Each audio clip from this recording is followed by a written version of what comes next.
54. Menyerah. Akhirnya, Sivana tak mampu lagi membuat pernikahannya dengan Saka bertahan lebih lama. Ia sudah tidak sanggup kalau harus menunggu sampai lulus kuliah. Kalau harus sama-sama hidup sendiri, lebih baik ia kembali ke rumah ayahnya dan mengelola toko untuk membiayai masa depannya. Ia tidak mau lagi bergantung apalagi berhutang budi pada keluarga Saka. Toh, sekarang ayahnya sudah tidak ada. Alasan yang dulu membuatnya menerima pinangan Saka dan keluarga. Namun, kini pria itu dan keluarganya seolah telah lupa jika ada Sivana dalam keluarga mereka. Sivana sudah memikirkan baik-baik semuanya. Bahkan sejak 3 hari yang lalu, saat Saka membuatnya menjadi gadis paling buruk di dunia, Sivana sengaja pulang telat. Dari kampus ia langsung ke toko dan membantu Mbak Hesti sampai toko tutup. Kemudian ia pergi ke rumah ayahnya sebentar. Tadinya ingin menginap saja di sana dan enggan untuk pulang. Tetapi rasa tak enak hati pada mertuanya memaksa Sivana untuk kembali ke rumah mewah itu. Juga alasan untuk mengakhir semua hubungannya dengan Saka harus ia katakan malam ini juga. Meski sudah larut, Sivana tetap memesan taksi online. Biar saja terlambat, yang penting ia masih ingin pulang. Lagi pula tidak ada lagi yang peduli apakah ia akan pulang cepat atau terlambat. Mungkin kalau ia tidak pulang sekalipun, tidak akan pernah ada yang mencarinya. Semenyedihkan itu hidupnya. Baru juga turun dari taksi online, Sivana sudah merasa aneh dengan rumah mertuanya ini. Semua lampu nampak padam, seperti tak ada orang di rumah. Lalu, kemana mereka semua pergi? Kalaupun iya, apa Mbak Eni juga ikut? Sivana bertanya-tanya. Apa mungkin mereka semua sengaja pergi tanpa memberitahu Sivana? Semua kemungkinan-kemungkinan yang Sivana simpulkan semakin menambah berat beban langkah Sivana. Serasa tak ingin lagi masuk. Apa sudah pada tidur? Ya. Batin Sivana. Masak semua udah tidur. Sivana tak percaya. Ia pun tetap masuk dan membunyikan bel. Mbak Eni, panggil Sivana. Tidak ada sahutan. Bahkan setelah 5 menit berlalu, Sivana kembali menekan bel dan hasilnya sama saja. Sivana tidak membawa kunci sendiri, jadi bagaimana ia bisa masuk? Mbak, Sivana sedikit keras bersuara. Masih tidak ada sahutan. Sivana pun mencoba memegang handle pintu. Tak disangka jika pintu rumah mertuanya tak dikunci. Sivana putuskan untuk masuk meski dalam keadaan gelap. Beberapa langkah dan tiba-tiba pintu tertutup dengan sendirinya. Suara berdebam tersebut membuat Sivana sempat berjingkat. Tak lama seseorang merengkuhnya dari belakang. Refleks Sivana memberontak dan berteriak. Siapa? Lepasin. Seseorang itu tak menggubris sama sekali permintaan Sivana. Bahkan semakin erat merengkuhnya. Sivana sudah hampir mati dibuatnya ketakutan. Apakah rumah ini sedang dirampok? Semua penghuninya disandera atau bagaimana? Pikiran negatiflah yang terlintas di otaknya. Tolong, lepaskan. Sivana tak berhenti berjuang. Ia terus memberontak meski penuh ketakutan. Tiba-tiba sebuah cahaya berpendar masuk memenuhi ruangan diiringi lagu selamat ulang tahun. Happy birthday to you. Happy birthday to you. Satu persatu orang mulai muncul. Dari Maura yang membawa sebuah kue ulang tahun dengan lilin di atasnya. Menyusul Bagas, Winda dan Anita, juga Mbak Eni. Semua orang berkumpul untuk memberikan kejutan ulang tahun untuk Sivana. Selamat ulang tahun, sayang, bisik Saka tepat di telinga Sivana. Tubuh besar pria itu berdiri tegap merengkuh tubuh sang istri. Saat itulah Sivana menyadari. Ia menoleh tepat pada wajah Saka yang berada di atas pundaknya. Menatap heran pria itu. Selamat ulang tahun, ujar Saka lagi. Kali ini mengecup pipi Sivana. Membuat Sivana beku seketika. Bagaimana Sivana akting kami semua? Longgangan kan? Ujar Maura menyadarkan Sivana. Apa tadi dia bilang? Akting. Jadi selama ini, yup, lo bener. Sayangnya lo terlambat menyadari. Tapi itu yang justru membuat gue semakin ingin ngerjain lo. Sebagai hukuman karena lo udah ngerebut perhatian Saka dari gue. Dan sebagai hukuman buat Saka karena nikah nggak ngundang-ngundang gue.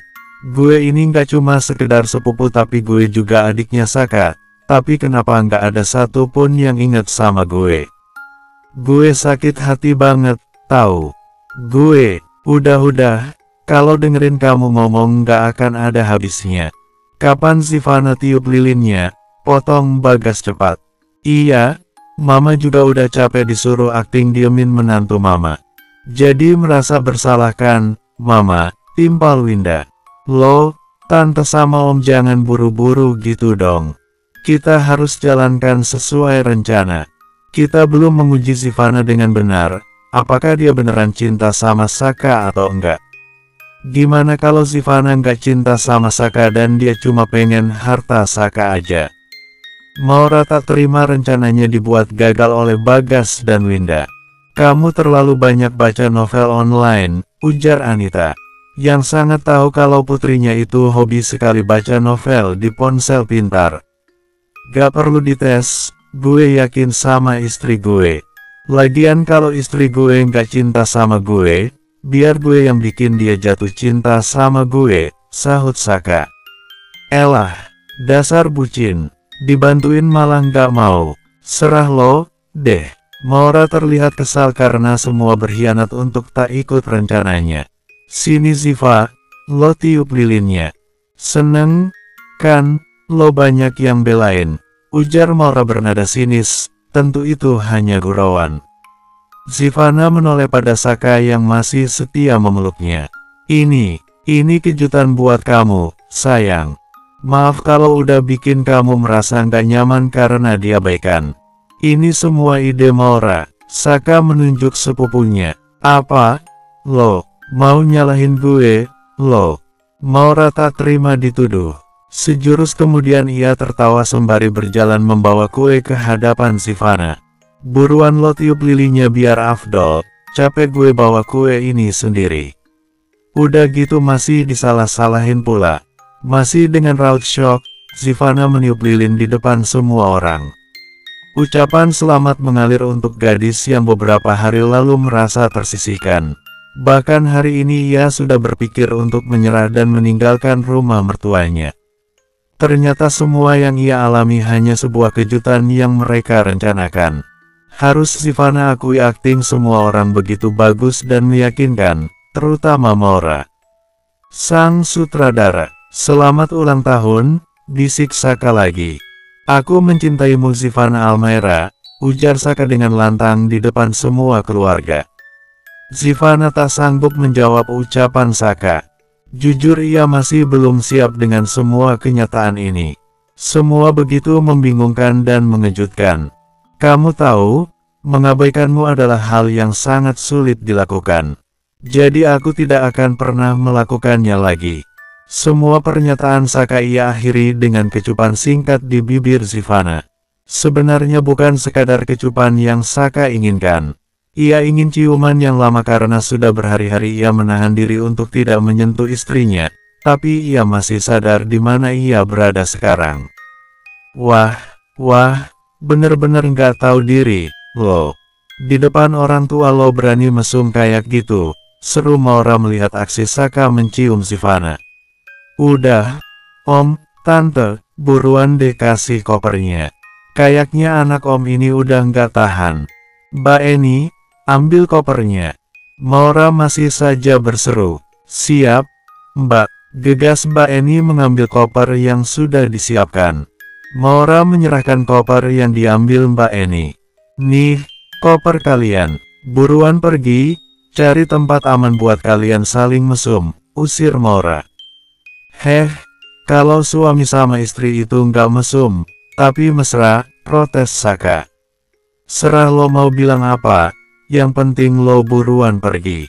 Maura benar-benar mengusir Saka dan Sivana. Tak mau membantah karena memang hal ini yang sudah lama Saka inginkan. Ia pun patuh dengan menggandeng tangan Sivana juga menyeret koper yang sudah disiapkan.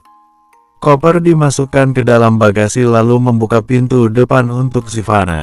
Dengan senyum sumringah ia melambaikan tangan pada keluarganya. "Kita mau kemana?" tanya Sivana masih bingung. "Honeymoon," jawab Saka singkat. Bibir pria itu penuh dengan senyuman. Sesekali ia kecup tangan Sivana yang tak lepas dari genggaman. Hanya Sivana yang seakan belum terkoneksi dengan baik. Ucapan Saka barusan pun masih loading di kepala. Apa tadi dia bilang? Honeymoon. Tengah malam begini berangkat. Kemana? Bersambung. 55. Sepanjang jalan Sivana terus bertanya kemana tujuan mereka dan sepanjang itu juga Saka selalu bilang, nanti juga tahu. Dari papan petunjuk jalan yang mereka lalui Sivana rasa Bandunglah yang menjadi tujuan mereka. Benar saja. Setelah menempuh perjalanan hampir 3 jam mereka sampai di kota Bandung. Saka menghentikan mobilnya di sebuah SPBU. Selain untuk mengisi bahan bakar, juga ingin istirahat sejenak. Meski sudah masuk waktu pagi tapi hari masih cukup gelap, dan Saka memutuskan untuk istirahat sampai matahari terbit. Jam 6, mereka baru mulai kembali perjalanan. Tujuannya adalah sebuah pemakaman umum di kota itu. Sivana memperhatikan kanan dan kiri begitu turun dari mobil. Pemakaman. Terlihat raut bingung di wajah Sivana. Bukankah semalam Saka bilang akan honeymoon? Atau Sivana yang salah dengar? Iya, kita kesini sebentar. Ayo. Saka mengulurkan tangan untuk menggandeng Sivana. Setelah melewati beberapa makam, sampailah mereka pada sebuah makam yang di atasnya ditumbuhi rumput. Dilihat dari rumputnya yang pendek dan rapi menandakan jika makam ini terawat. Di atas batu nisan tertulis nama Elisa Nirmala. "Ini makam mamaku," ujar Saka memberitahu. "Aku ingin memperkenalkanmu pada mama," sambungnya. Saka mengajak Sivana untuk duduk. Pria itu tertunduk di hadapan pusara wanita yang telah melahirkannya. Entah apa yang ia ucapkan selain doa. Tapi Sivana bisa melihat kehusyukan di wajah pria itu. Air mata bahkan mengalir dari sudut mata Saka. Hal yang belum pernah Sivana lihat selama mengenal Saka. "Harusnya, sebelum kita menikah aku ajak kamu ke sini." Sivana hanya mengernyit. "Dulu aku pernah bilang ke mama, kalau nanti aku punya calon istri pasti mama adalah orang pertama yang aku kenalkan. Tapi karena awal pernikahan kita tidak serius aku tidak membawamu ke sini." "Apa sekarang serius?" tanya Sivana menanggapi. Pertanyaan Sivana justru membuat Saka tergelak. Ia pun tak menjawab, tapi sebuah pelukan untuk Sivana di depan makam sang mama menjadi bukti jika ia begitu serius dengan Sivana sekarang ini. Dari pemakaman, Saka mengajak Sivana untuk mencari sarapan. Ia yakin istrinya itu pasti sudah kelaparan. Bubur ayam menjadi pilihan mereka untuk sarapan. Selesai sarapan lanjut untuk jalan-jalan. Sejujurnya Sivana bingung dengan konsep honeymoon ini. Alih-alih bertanya Sivana justru menikmati saja apapun yang mereka lakukan sekarang ini. Dari pagi sampai sore waktu mereka habiskan untuk jalan-jalan dan wisata kuliner. Baru setelahnya Saka mengajak istirahat di sebuah hotel. Sivana sedikit tercengang kala Saka menyebutkan kamar presiden suite untuk mereka bermalam. "Lo nggak salah," bisik Sivana di depan resepsionis. Saka hanya mengulum senyum lalu meraih kepala Sivana dan mengecupnya di depan petugas resepsionis hotel. Hal tersebut justru membuat Sivana salah tingkah. Bukan pada Saka tapi lebih ke malu pada pegawai hotel tersebut. Diantar oleh seorang roomboy Sivana dan Saka masuk ke kamar mewah dengan bayaran mahal untuk satu malamnya itu. Sivana harap mereka tidak lama-lama menginap di sana, sebab tak rela jika harus membayar mahal hanya untuk sekadar tidur. Maklum, pemikiran Sivana yang berasal dari kaum mendang-mending begitu takut untuk mengeluarkan uang untuk hal-hal yang seharusnya tidak perlu bayar atau setidaknya tebus murah saja. Kaum pemburu diskon memang susah diajak hidup mewah. "Saka, kenapa pilih kamar yang mahal ini? Kita kan bisa sewa yang biasa aja," ujar Sivana begitu roomboy keluar. Saka yang tadi membelakangi Sivana kontan menoleh. Mas, apa? Tentu Sivana bingung. Tadi Sivana bicara soal sewa kamar bukan? Panggil Mas, aku lebih suka itu, jawab Saka. Maksud lo itu apa, sih? Bukan lo tapi Mas, jelas Saka. Ish, apaan, sih? Ribet banget. Biasanya juga kita manggil lo gue. Itu dulu, sekarang nggak lagi panggil lo gue, karena kita bukan teman. Kita suami istri. Sivana tertawa. Terus kalau suami istri nggak boleh gitu panggil lo gue. Noh, di kampung gue biar suami istri udah kakek sama nenek juga manggilnya juga masih lo gue. Nggak ada yang berubah. Udah kita tetap kayak dulu aja, biar nggak kaku hidupnya. Sivana menolak untuk mengganti panggilan pada Saka. Melewati Saka begitu saja Sivana menuju ranjang. Ia hempaskan tubuhnya di atas ranjang nan empuk, dan mulai menikmati nyamannya tidur di atas ranjang berbayaran mahal. Saking nyamannya Sivana sampai memejamkan mata untuk lebih menikmati empuknya kasur di kamar hotel Presiden Suite. Ah, kasur mahal emang beda, desisnya. Sembari membuka mata perlahan, ada Saka di atas tubuhnya. Sontak matanya membuka lebar dan panik. Saka, lo mau apa? Tanya Sivana panik. Kan udah aku bilang, kita kesini buat honeymoon masih tanya lagi mau apa? Jawab Saka menyeringai. Lo nggak ada niat buat ngelakuin itu sekarang, kan? Ini masih sore, lo. Sivana masih siaga. Emang ada aturan harus malam atau sore buat gitu? Ya, nggak gitu juga. Masalahnya kita belum mandi seharian. Nggak enak banget kan baunya, ujar Sivana. Berharap semua bisa diulur waktunya. Tapi aku nggak bau, kan? Tanya Saka. Sivana tak menjawab. Coba cium. Saka menunduk memaksa Sivana mencium tubuhnya. Alhasil badan Saka yang besar justru menindih Sivana. Saka, mandi dulu, pekik Sivana. Di depan rumah Bagas dan Winda ada Arjuna yang sejak tadi menunggu. Ia tak mau masuk ke rumah itu tapi masih ingin tahu apa yang terjadi pada Sivana karena hari ini tidak masuk kuliah. Arjuna hanya mampu menunggu dan berharap bisa melihat jika Sivana baik-baik saja. Ia tidak bisa tenang setelah tempo hari melihat Sivana menangis sendiri di taman. Ia yakin gadis itu tidak baik-baik saja sejak muncul gadis yang katanya adalah sepupu Saka.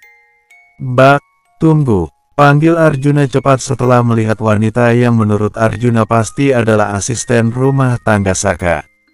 Ia berlari dari motor yang ia parkir tak jauh dari sana. Permisi, Mbak, boleh tanya? Enggak. Tanya apa ya, Mas?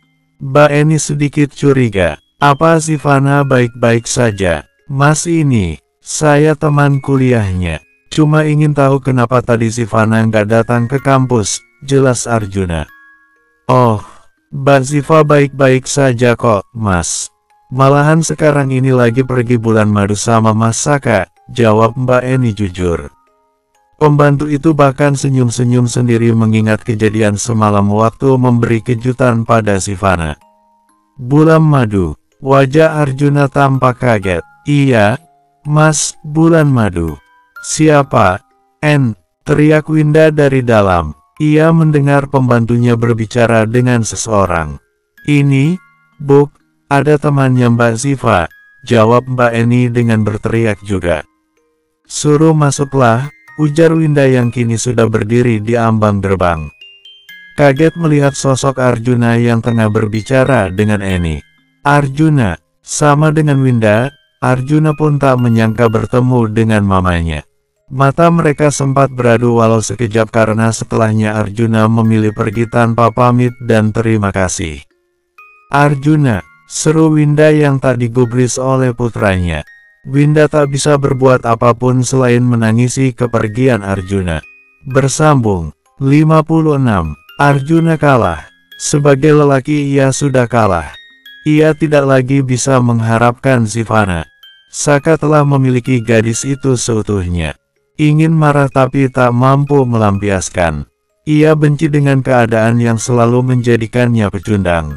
Lagi-lagi Saka membuatnya kalah. Arhe! Teriak Arjuna dari atas motornya. Hanya ini yang bisa ia lakukan untuk mengungkapkan betapa marahnya ia sekarang ini.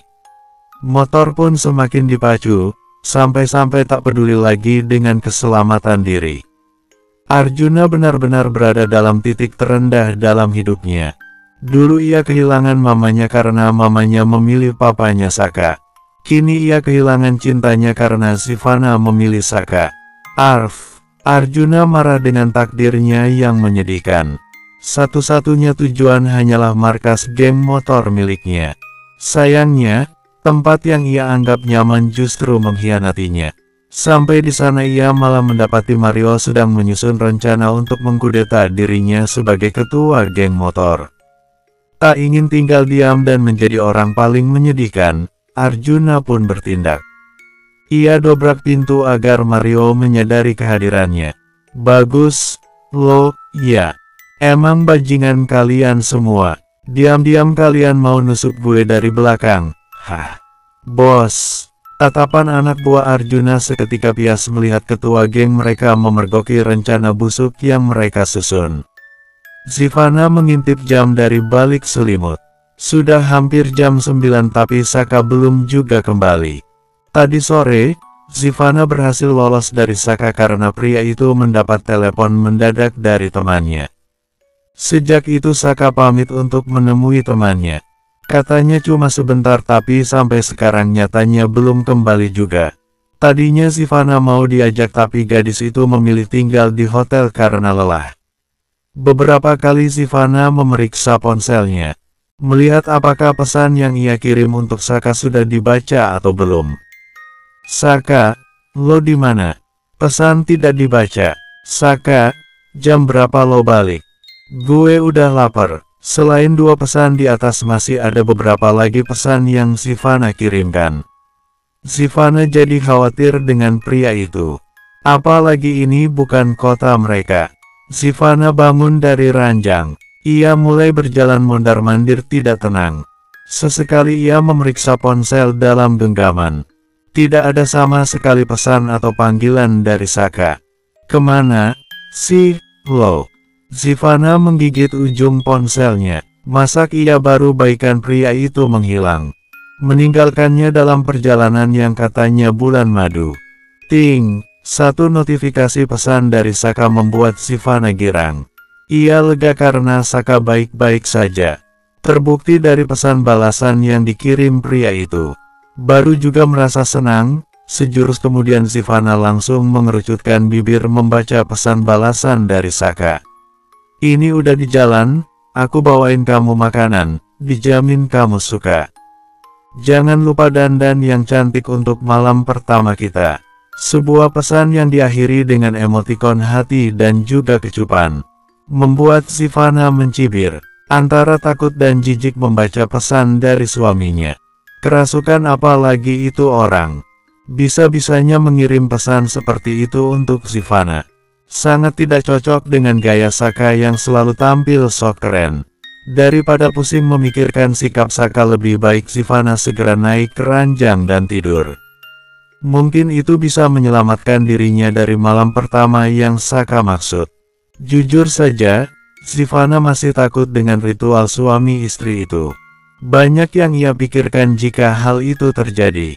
Ia masih ingin kuliah, ia takut dengan pernikahannya yang entah bisa bertahan selamanya atau tidak. Namun, dari semua hal yang paling ia takutkan adalah hamil. Ia belum siap punya anak. Dan banyak ketakutan yang lainnya yang membuat Sivana ingin menghindar, kalau bisa ingin lari. Sivana mendengar kala pintu kamar hotel terbuka, tapi ia pura-pura tidur. Seluruh tubuh yang tertutup selimut membuatnya seperti kepompong. Saka yang baru saja masuk sempat kecewa. Ia letakkan martabak yang ia beli dari luar hotel. Sivana pasti suka. Begitu pikirnya tadi saat membeli martabak dengan topping full keju. Begitu sampai dan melihat Sivana sudah dibungkus selimut, Saka meletakkan martabak itu di meja dengan malas. Namun, rasa kecewa itu hanya sekejap hinggap di hati Saka, karena setelah mengambil ponsel Sivana dan membukanya, Saka kembali tersenyum. Ia tahu pasti Sivana sedang pura-pura tidur, sebab pesan yang ia kirim beberapa saat lalu sudah Sivana baca. Padahal ia membalas pesan Sivana begitu ia sampai di basement tempat parkir mobil. Sangat tidak mungkin gadis itu tidur secepat itu.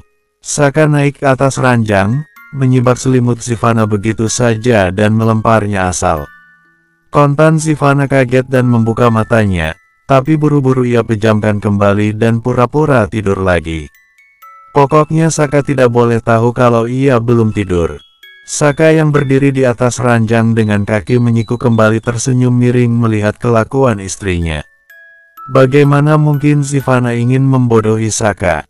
Baiklah, kita mulai permainannya, batin Saka. Kok malah tidur sih? Kan aku udah kirim pesan nyuruh siap-siap. Masak malam pertama ditinggal tidur, ujar Saka sengaja. Ia bahkan tersenyum melihat Sivana yang masih saja pura-pura memejamkan mata. Tapi nggak apa, kamu tidur saja dan nikmati semuanya. Biar aku yang kerja, ujar Saka lagi. Tentu ia kembali tersenyum di akhir kalimat. Saka pun melepas kemeja yang tadi ia kenakan, lalu melepas sabuk yang menempel di celana. Dengan sengaja ia melepas asal kemeja juga sabuk miliknya, agar Sivana mendengar ketika gesper itu terbanting di lantai. Perlahan ia menundukkan wajah. Ia usap wajah Sivana dengan lembut. Nggak perlu dandan, kamu udah cantik kok, ujar Saka lirik ketika ia mengusap bibir Sivana. Sebuah kecupan ia berikan, dimulai dari pipi hingga ke bibir. Tidak ada reaksi dari Sivana. Ternyata prediksi Saka salah. Ia pikir belayan di wajah dan sebuah kecupan akan membongkar kepura-puraan Sivana. Namun, istrinya itu masih kuat bertahan. Baiklah, kita lanjut lagi. Sampai batas mana kamu akan bertahan, batin Saka. Ia pun kembali mencium Sivana. Bukan hanya sekadar kecupan, tapi benar-benar ciuman yang dalam. Itu pun masih membuat Sivana tak bergerak. Saka tidak marah atau kesal. Ia justru menikmati permainan ini. Ia mulai melancarkan aksinya menuruni leher Sivana, dan berhasil membuat Sivana terpekik saat ia mulai membuka kancing piyama gadis itu. Saka, Sivana mendorong pria itu hingga terjengkang. Ia sudah tidak tahan dengan kelakuan Saka. Sejak tadi saja ia sudah berusaha keras menahan semua yang Saka lakukan pada tubuhnya. Saka tertawa. Ia bangkit menatap Sivana. Sudah bangun? Baguslah kalau begitu. Aku nggak perlu kerja sendirian. Senyum miring Saka membuat Sivana merasa ngeri. Maksud lo apa? Kerja apa malam-malam begini? Sivana masih pura-pura bodoh. Biar gue kasih tahu. Saka kembali membungkukkan badan, mengungkung Sivana di bawah tubuh besarnya. Sivana panik. Saka, gue nggak mau hamil. Pekiknya kala Saka mulai mencium pipinya. Saka mengangkat kepalanya dan berkata, gue tahu cara biar lo nggak hamil, yang penting lo ikuti arahan gue. Bukannya percaya, Sivana makin takut saja. Enggak, gue nggak mau. Gue nggak percaya sama lo. Saka abaikan penolakan Sivana. Ia membelai lembut pipi sang istri. Saka, lepas. Gue nggak mau, teriak Sivana. Tak peduli dengan teriakan Sivana, Saka terus melancarkan aksinya. Bersambung.